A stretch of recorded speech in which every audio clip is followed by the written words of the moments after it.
Hey everyone, welcome back. We've missed Will Leach. He's the author of what do we call your beautiful book? My favorite book, Marketing to Mind States, the practical guide to applying behavior design to research and marketing, or as I like to say, how to use science to connect with your clients. Will, how are you? I'm doing great. I gained a few pounds since we last talked.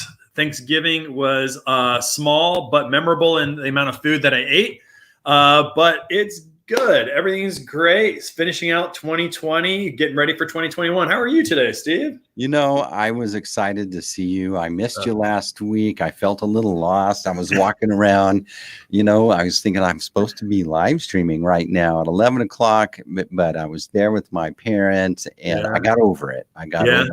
Well, it's probably good that we didn't live stream, unless you're going to have me live stream my overcooked turkey. I did. I'm so glad. So we were small. We didn't have anyone to show to the house, of course, this year. And I'm very glad because the pressure was on and I overcooked the turkey by hours. Yeah. It was a version of, do I trust the technology that's telling me that the turkey's not done? Or do I trust my judgment and experience saying the turkey must be done? I went the technology route and I failed. It was the worst turkey we've ever had. My wife was gracious, awesome. But it was embarrassing. It was embarrassing. Will, you have to go with your emotional mind state. You know best. That's so true. My emotions are telling me to pull this turkey at 2, and I kept it on until 5:30. So yeah, you're probably right, man. Always trust your emotional brain. That's what we should take away from this whole conversation today. Always pull the turkey. You can always put it back in. That's true. Bad mistake. All right. So here's the thing that I really loved when I read your book and I was going, I felt this, but I needed someone to walk up and kind of bonk me on the forehead and say, Steve, people don't buy what they want. They buy what they psychologically need.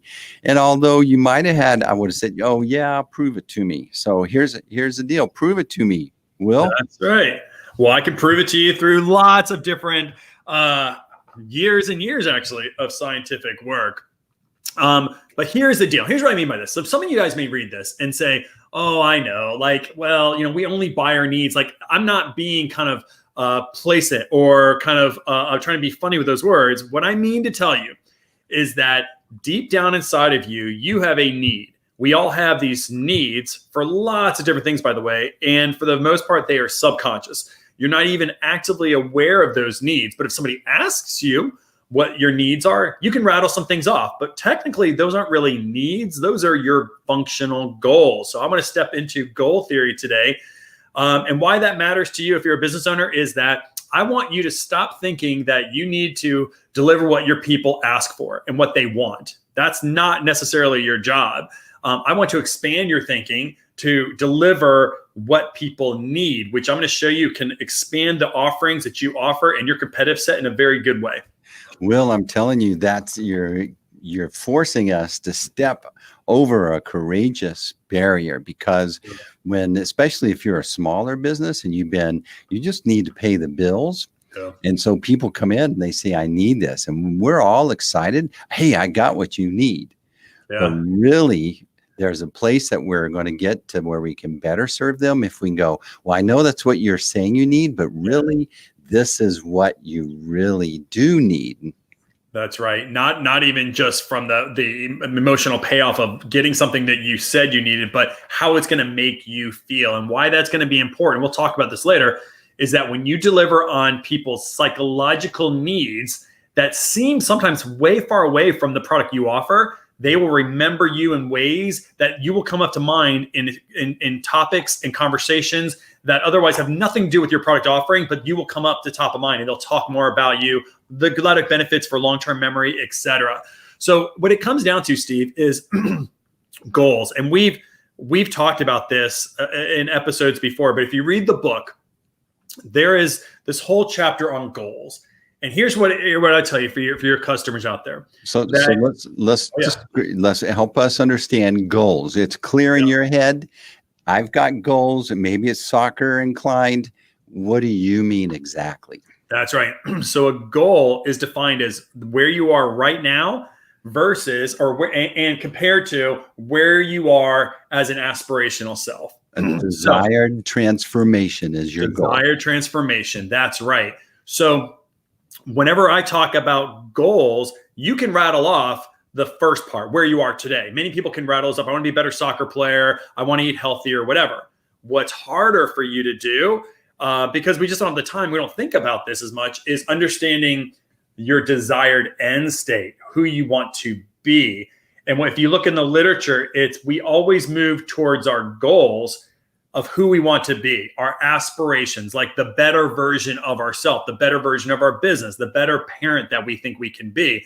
So if you only focus on the things that people say what they want today, that's good. I mean, you'll satisfy them, but that's not a point of differentiation. Anybody can deliver better value, better quality, great tasting product. What people don't deliver oftentimes is that feeling of I'm a better version of myself. And that's the point of differentiation, I think, in a very crowded marketplace. Yeah, I love that. When you talk about when you do this right, and you'll be remembered and people will value you, it's because there's a learning process that's happening in that. You remember that time you went to a workshop and you learned something and you left with a little bit of a skip in your step? Yeah. It's because you learned something. That's right. You left with a little bit of a flashlight to help you see through this area that is dark often. And all of a sudden, you're empowered. And that's what you're talking about. Well, also, what's interesting about that is any learning experience, you should think about it as a journey. And if you are on that journey with your customer, you have more time to create these connections and bonds and everything else. If you deliver, the rational kind of regular goal, today's goals, that's usually a transaction, and that's all it is. But anybody can do a transaction. It's that journey brings you into a more of an emotional place. And where this hit me was years ago when I decided to buy a pool or to put in a pool. Have you ever done that, Steve? No, I learned that you shouldn't do the pool because That's right. It's a big money pit. That's exactly right. It's like buying the boat, right? You never buy a boat. You always have your best friend buy the boat, right? That's right. You go with your buddies. Yeah. Steve, okay. So I live in a community in the suburbs of Dallas, and we had 2 community pools. And it was just starting to be built out. So those pools were oftentimes just us and maybe 3 or 4 other families. So I remember years ago, my wife talked about getting a pool, and I did the exact same thing you did. I said, we will never put in a pool because we will never recoup our costs. And today there's no reason to have a pool because there's a pool right down the road. We just got to jump in the car, get over there, walk to it, in fact, and we can get there, and the pool is never very crowded. And so I resisted. And then a year later, so we'd go to the pool whenever we needed to. And a year later, same thing. I think we should really get a pool. I'm like, there's no reason why we should get a pool. We have that pool right down the street, and it is always available. We can go in there anytime we want. Nobody wants to stay past 10 anyways. So then I made the mistake. And the mistake was we took Nicholas to a birthday party. Well, his birthday party actually was at the pool, right? Cheap. We go to the pool, and it got crowded, right? And there's a moment where other kids were kind of sneaking in and grabbing pizza, and you're kind of like, are they at our party? I don't know these kids. And all of a sudden, you can't see your kid because your kid's kind of away. There's too many kids, you're losing them or whatever. So that was the first time where I said, all right, well, let's just think about putting a pool. I don't know how much these things cost. And guys, they're expensive, man. They're much more expensive than I would have thought a pool would be. I never thought. We didn't have a big yard. But if you ask me, especially back then, before I was really thinking in this way, what do you want out of a pool? Well, I want it to be, low maintenance, of course. I want to have really clear water. I want my pool to be clean. I want it to look good in my backyard. I want to make sure that the chemicals don't hurt us in some way. The basic things you would ask me. So this is the stuff that would happen when we went to a couple of different pool companies to have them, give us a bid. We went to like 4, and those are the things I asked for. I said, hey, I want a pool that's low maintenance. I need this kind of dimension. I kind of like the shape. Those are all great things. But frankly, every pool company can make whatever shape you have. They all basically have clear water. They all basically have low maintenance. So there wasn't really a point of differentiation until this one pool company came. And I remember it was the 3rd bid. And they did a design, and the way they designed the pool had us looking like where they place like an area to sit. They do the whole thing, not just the pool, but they kind of show you where you're going to sit maybe. And they had us looking directly into our neighbor's house. And I remember thinking to myself, well, that was stupid. Like, what? Who would think that was the right thing to do? And I didn't say that to him, of course, but my guess is the guy put my stuff in like an hour before the appointment. He was probably, oh my God, I got to do something. He did it. He did it through AutoCAD, right? But that was the first time I thought to myself, wait a minute. That was a point where this guy was going to give me a very bad experience. If I didn't notice that I'd be looking directly into my backyard or into my neighbor's house, that would be a bad experience. So I started thinking about the experience side and the aspirations I had. And so I started asking better questions rather than saying, well, tell me about your maintenance plan. Tell me about how we're going to finance this thing. I started talking about, how are you going to give me a better experience for my family? And the fourth pool company told us, and they designed the dimensions of the pool to show how, from here, from your back window, you can see Nicholas swim, which was important for my wife, right? Because she always wanted, to make sure she could swim. So all of a sudden, it wasn't about a pool about pristine water. It was about a pool being that Melanie could see my son, which is safety oriented, right? Being a good parent. They got in this emotional place. And I'll never forget this. So people ask me in our community even today, like, man, I'm thinking about doing a pool. And I actually recommend them, which I know you hate that, right? Because you're like, what are you doing? Like, it's because you'll never make your money out of a pool. But here's why I recommend it. Because it gave me an experience that I never thought. And I always dimensionalize it like this. There was a Sunday, I'll never forget this. We all went to church. We came back from church. We then actually, as a family, went to go play tennis for about an hour. We came back home. Then Melanie and Nicholas jumped in the pool and I was grilling. And there's this moment where I look down and they're in the pool and they're playing around. I'm sitting there grilling. And I said, we've been together the entire day. And it's like that American dream. It's like the thing we all want, right? That like having a place where we're at our house together. We weren't like all in different rooms or anything. We're all in this one place enjoying ourselves as a family. And I was like, this is why it was an investment. It wasn't a cost. And it's, these things are like $80,000 nowadays, $100,000, $120,000. And I thought to myself, that is the real reason why that pool matters now. And that's the place where if you're a pool company, if you want to compete against pristine water, you can go down to those kind of goals, if you will, today's goals, and you're going to be price competitive. And if you're not price competitive, nobody's going to choose you. It's basically whoever charges me the least amount of money. But if you can now start talking about how you're going to help me reach this aspirational goal, which in this case was, I was thinking like, and I didn't even know I had that aspiration, but it's like, I'm going to bring my family into like the Clark Griswold moment, right? In Christmas Vacation, where everyone's jumping in the pool and Uncle Eddie's there. And I was thinking, that's really what I paid for. And that's what differentiated them. And they got $100,000, I guess, out of my budget, because they were able to show me how I was going to be able to reach this aspiration. Yeah, I love that. You're right. Totally right. Because if you're just selling features, then everybody else is selling features. But if you're helping them see themselves in the moment that they truly desire, for some reason they started this journey checking out pools. Yep. Why did that start? And you're starting to dig in and connect with them. And you know what that says? Hey, I understand you. You're safe. I'm going to help you figure out what's the best version of this that you need. That's right. And I did not buy what I wanted. I wanted clean water. I bought what I needed psychologically. I didn't even realize it, which was these moments of connection. And so that's why I want you to figure out, and the audience figure out, what do people need, not necessarily what they ask for. But we are going to say, like, it has to have pristine water. Like, it has to deliver. But those are table stakes in today's world. Exactly. Here's the thing the reason you said, I want clean water, is because you sat and you thought, what question should I ask? That's all that you could come up with, truthfully. Yeah. Okay. But really, if you were to back up into like a foreign movie with the subtitles, it's like, hey, I want to actually have a place where my family and I can hang out and then enjoy ourselves. That's right. That's right. So guys, you got to figure out what people need. That's what you got to figure out. And there's a way to do that. Well, let's see. Let's go through, how do we figure out what people need? That's right. So the first thing you have to do is do kind of what I did, even though we say that's not, we don't want to talk about what they need today, but you have to start somewhere. So what you do is you got to list out those things that people ask for. pristine water, how much it's going to cost. You have to list those things out because you can't get to that more of that need until you list those out.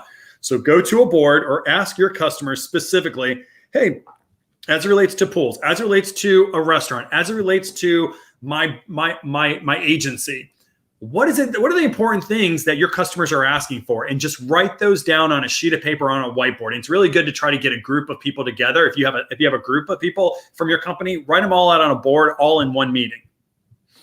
Yeah, and so you're going to get a list of generally what are called obvious external features, right? Features, that's right. And in my world, goal theory, we call those functional goals. Those are just features that people ask for, or if you're in the CPG world, it would be called a reason to believe. This is like the things that people talked about forever, about how you had to message. You had to message to reasons to believe. Now we know that messaging to reasons to believe is not nearly as important at driving, kind of engagement or revenues than it is to ladder these into something more meaningful, which is step 2.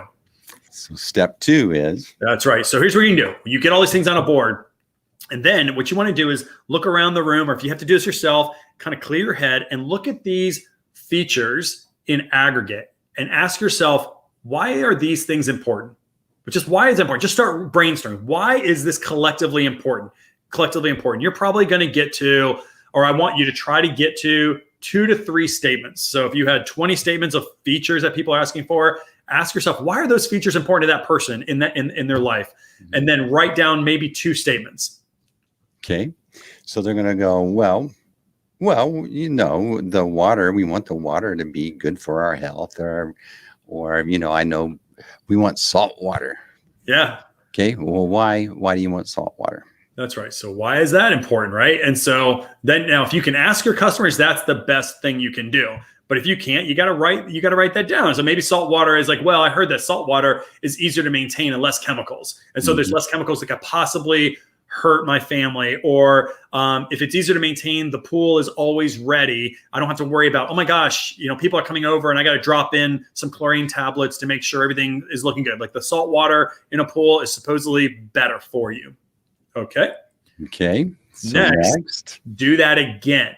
Take those 2 statements, that whatever it is you came up with, and say, but why is that important? Why is it important that you don't have to put chlorine tablets in at the last minute? And then what you could get to is they'll say, well, it's so that the pool is always available when I need it. Because the worst thing you'd have to do is you have your kid come over, he's got his friends like, Dad, we're going to go swimming. And you're going, no, you can't, because I got green pool. I got a green pool. Or, there's some algae or whatever. So really the real important thing you're trying to do is saying, I want to make sure that the pool is always ready, because just like on that Sunday, Steve, I never planned on us all jumping in the pool, but we played tennis, we were hot, and everybody could jump in. Imagine how that day would have looked if we got home and like, hey, let's go in the pool. And go, oh, guys, we can't. Nicholas would be upstairs taking a shower. He'd be staying upstairs in his room. My wife would be in the kitchen. I'd be watching football, all in different rooms. But that pool was available. It's really like, jump in that pool. We all jumped in the pool, played a little bit. I jumped out, got my flip-flops on and started grilling. That's the real meaning. So do it twice, not just once. Why it's important. Do it again. That oftentimes leads you to that aspirational goal, the thing that I want you to start messaging against. Then? Now that you understand that, let's say for the pool company, that your real job is to make sure that it's available. The pool is available. So whenever a spontaneous moment happens to bring your family or friends together, it's available. Now imagine how you're going to expand your business and communications to reflect that business that you're really in. You're not a pool company that manufactures pool. You're a company that brings your families together, and you just so happen to do that through these features. You make pools that has pristine water, etc. Why this matters is in a crowded marketplace of pool companies, of restaurants, of agencies, whatever, you now have expanded your list of possible features that you can offer. So if you're a pool company, now you can say, well, to have it always available, maybe you'd offer pool maintenance, which is a natural thing you should be doing, right? Most pool companies, I'm probably not sure, but most pool companies, I would imagine, offer maintenance. And then it could be, well, you know what? We have 24-hour service that if you, at any moment, if your pool goes down, we will be there within 24 hours, guaranteed. And that may be an upcharge.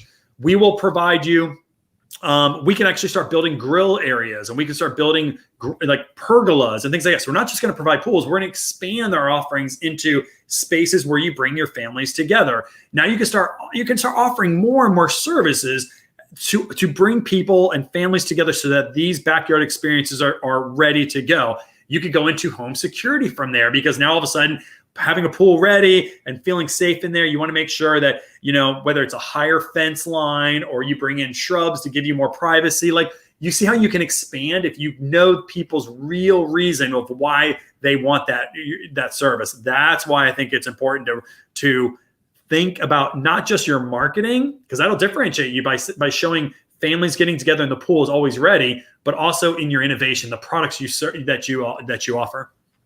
So I love that. So here's the thing. The aspirational image is the emotional aspect of the decision. So it's made whether they acknowledge it or not. Yep. The emotional part of the brain said, this is exactly what I'm looking for. What I want to feel. That's right. Yeah. Then the logical part of the brain hops in and goes, okay, and these features are the justification of why you feel that way. That's right. That's right, guys. We always, it's in the book. We always make emotional decisions first, and we justify them by features. And so you got to have those features. You have to show that you have pristine water and all that stuff. But basically, most time they've already made the decision emotionally. You just have to make sure that they feel comfortable with that decision. How do you do that? Your features, your RTBs, your benefits. Mm-hmm. So once you learn what their aspirational image is of this decision, so I want my family to be able to connect and spend a little time when the weather's just right or when the situation's just right, then you're going, okay, perfect. And so these functions or these features will facilitate your desire. That's right. That's right. And that is the way to compete nowadays. And the reason why, here's some really good benefits too, right? Just like we said, table stakes. If you're only talking about the great tasting pizza you offer, or that we get our design work done in 24 hours, that's table stakes in today's world. Like, everybody is going to say that. Even if they can't deliver, they'll say that. So that's table stakes. Very few people and few companies understand that really people buy off of these emotions. And so have to deliver table stakes, but you will sell and make revenues off of the emotions that you promise to evoke in your customer. I love that. So one time I got to participate in this exercise where this particular bank in San Francisco was about to roll out a new campaign, and they were discussing about how important being socially conscious was to the folks that they would like to serve, which happened to be unbanked people. Okay? Yep. So what they did is they got a lot of unbanked people to come in and talk to them. And so at some point, as they went from each group and got asked different questions, they would drop in, so what do you think about banks being socially conscious? The big takeaway that day was pretty much everyone goes, well, aren't all banks socially conscious? Yeah. It's like, so that's not a big deal. Everybody is, right? And it's table stakes. Yeah. I love it. It's a great story. And I think sometimes we get so enamored with things that we do well that we think those are really meaningful to other people. And like you said, very quickly, especially the amount of change we have right now, things become table stakes really, really quickly. And so as you see, like, meeting these aspirational goals is a new point of differentiation. And there's a lot of reasons why. We've talked about this. It makes you more human. Like, if you talk to people about your pristine water and we have lots of different shapes of pools, that's one thing. If you talk to somebody as a business owner, as you're going to help, bring families together, it just makes you human. And in today's world where people they desire human connection, even with the brands that they buy, it's a nice point of differentiation. Yeah, when you're connecting with them on their aspirational goals, you think about the last time you were talking to someone and you realized they really understood you. Yeah. You remember the energy you got from it? It's like, this person's special. Not everybody realizes or has this understanding. And so you get this connection, this actual human connection with someone that actually gets you. And that's what understanding these aspirational goals actually do for you. That's why it's so differentiating for you. That's right. In a world where we're not all that human, this is a great way to do it. Secondly, yeah, if you can meet these aspirational goals, if you speak to these, if you actually have products that meet these aspirational goals, at least you can show that it can help them reach that goal. You're emotionally more relevant because there's no emotion behind, oh, you gave me a square pool, but I could have gone with the kidney shaped pool. There's no emotion behind that. I don't care how much, you design or you love aesthetic design. There's not real emotion. What real emotion comes from is that you created a mechanism to bring families together, and emotions change behaviors, right? People remember the emotional feelings they have, right? Also, when you message in this way, it breaks through the clutter and it remains memorable, your messaging. So, our research shows that roughly about 89% of all messages are psychologically filtered or modified. So your brain is just being inundated with advertising and people wanting to sell and just input. And so when you speak to these aspirations, people has aspirations, without even realizing it, people take notice because it's going to the psychologist saying, that's for you because you get me. So it breaks through that filter. So your messaging, your breakthrough should be better. And it actually, if you talk to people in this way, I always tap here when I tell long-term memory. This is short-term memory, Steve. This is long-term memory. I can't believe I keep doing. People are like, what is he doing? Long-term memory. Uh-huh. People remember your product or your brand longer, or more likely to, anyways, because you're going to that emotional kind of, the reptilian brain that people will talk about, the old brain. It's more likely to go to the old brain versus prefrontal cortex, new brain. Well, this is actually a beautiful application of that quote we always hear is like, people don't remember what you said. They remember how you made them feel. Yeah, I love that. And that's exactly what you're doing. You're making them feel understood and safe. Yep.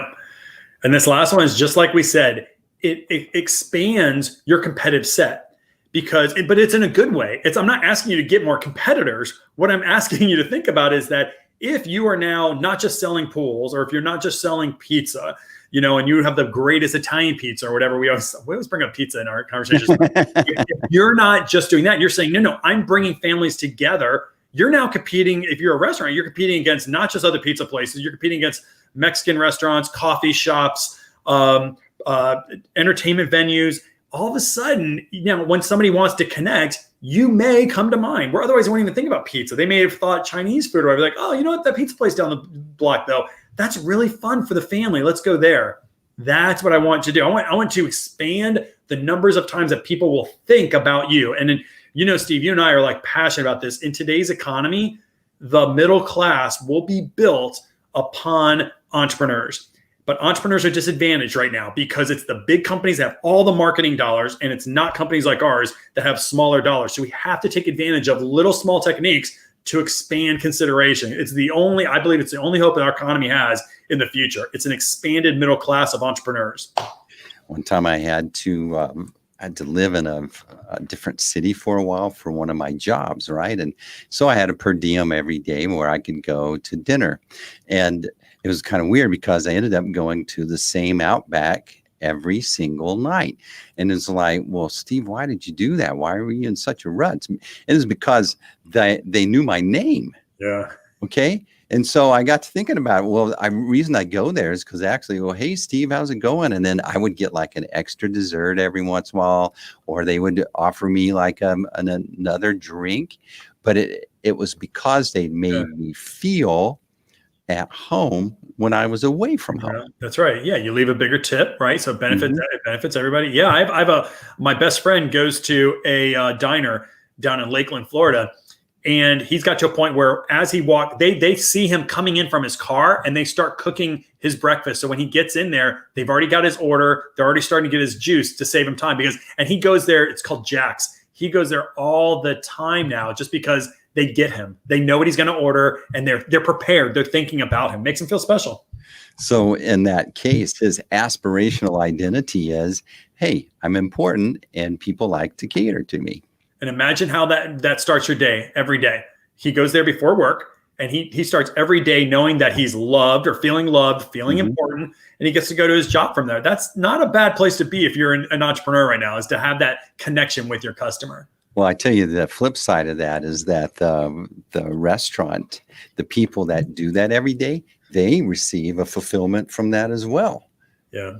That makes them have a connection with the human where they're not just cooking eggs, they're providing breakfast for their friend. Yeah. There's a book. I wonder if you've read it, but it talks about finding happiness.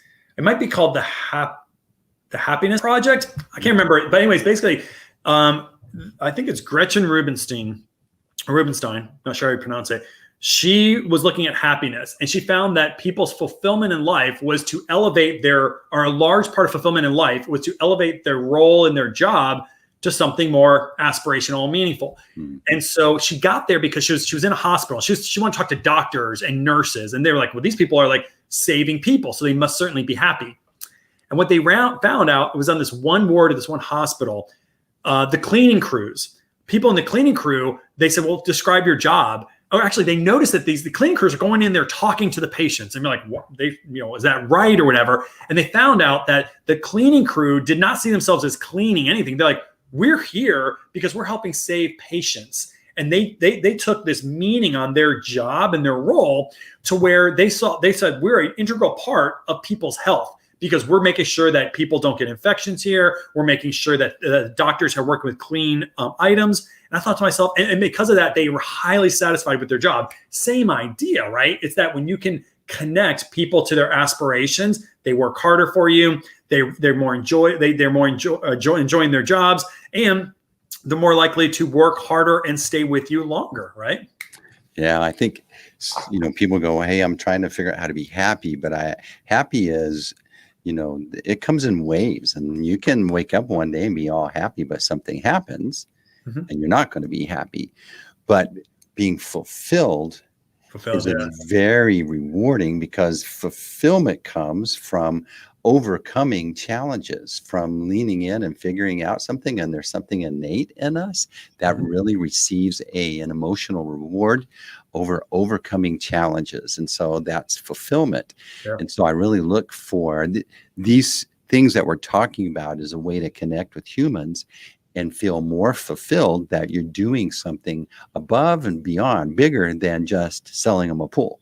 That's right. So I have a tennis coach right now. Melanie finally got me to get a tennis coach. She's sick of losing matches with us. Right? I'm terrible at tennis.